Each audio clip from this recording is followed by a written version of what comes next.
तो चलिए आगे बढ़ते हुए बात करेंगे। तमिलनाडु और पश्चिम बंगाल में ईवीएम वीवीपीएट कमीशनिंग शुरू हो चुका है। जी हाँ, आपने सही सुना है। पश्चिम बंगाल विधानसभा चुनाव और तमिलनाडु विधानसभा चुनाव 2024 को लेकर तैयारियां अब अपने अंतिम चरण पर पहुंच चुकी है। Election commission of India ECI ने तमिलनाडु और पश्चिम बंगाल में पहले चरण के मतदान के लिए ईवीएम और वीवीपैट मशीन की कमीशनिंग प्रक्रिया औपचारिक रूप से शुरू कर दी है। यह प्रक्रिया चुनाव की पारदर्शिता और निष्पक्षता सुनिश्चित करने के लिए बेहद महत्वपूर्ण माना जा रहा है। चुनाव आयोग द्वारा जारी बयान के अनुसार ईवीएम वीवीपैट कमीशनिंग की यह प्रक्रिया उम्मीदवारों या उनके अधिकृत प्रतिनिधियों और जनरल ऑब्जर्वेशन की उपस्थिति में की जा रही है। इसका उद्देश्य यह सुनिश्चित करना है कि सभी राजनीतिक दलों को चुनाव प्रक्रिया पर पूरा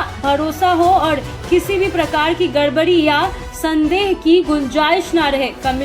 कमीशनिंग प्रक्रिया के दौरान ईवीएम और वीवीपैट मशीनों की गहन जांच की जा रही है। इसमें मशीन की कार्यक्षमता, बैलेट यूनिट की सेटिंग, उम्मीदवारों के नाम और चुनाव चिन्हों का सही तरीके से लोड होना शामिल है। इसके अलावा मॉकपोल कर मशीनों की सटीकता को भी परखा जाएगा ताकि मतदान के दिन कोई तकनीकी समस्या न आए। पश्चिम बंगाल और तमिलनाडु दोनों ही राजनीतिक रूप से अत्यंत महत्वपूर्ण राज्य है, जहां पहले चरण में कई संवेदनशील सीटों पर मतदान होना है। खासकर पश्चिम बंगाल में चुनाव माहौल पहले से ही गरमाया हुआ है और ऐसे में ईवीएम और वीवीपैट की पारदर्शी कमीशनिंग प्रक्रिया का महत्व और बढ़ चुका है। चुनाव आयोग की यह स्पष्ट किया है कि पूरी प्रक्रिया की वीडियोग्राफिक करी जाएगी और हर चरण का रिकॉर्ड सुरक्षित रखा जाएगा।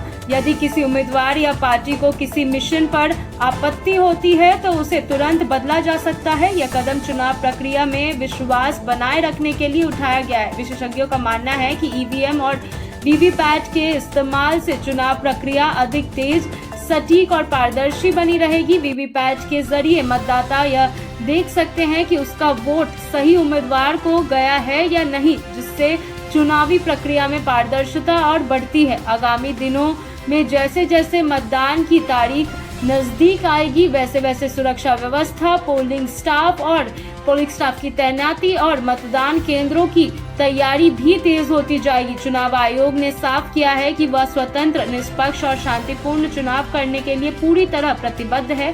देश भर की नजर अब इन दोनों राज्यों के पहले चरण के मतदान पर टिका हुआ है, जहां से चुनावी रुझानों की शुरुआत तस्वीरी सामने आएगी।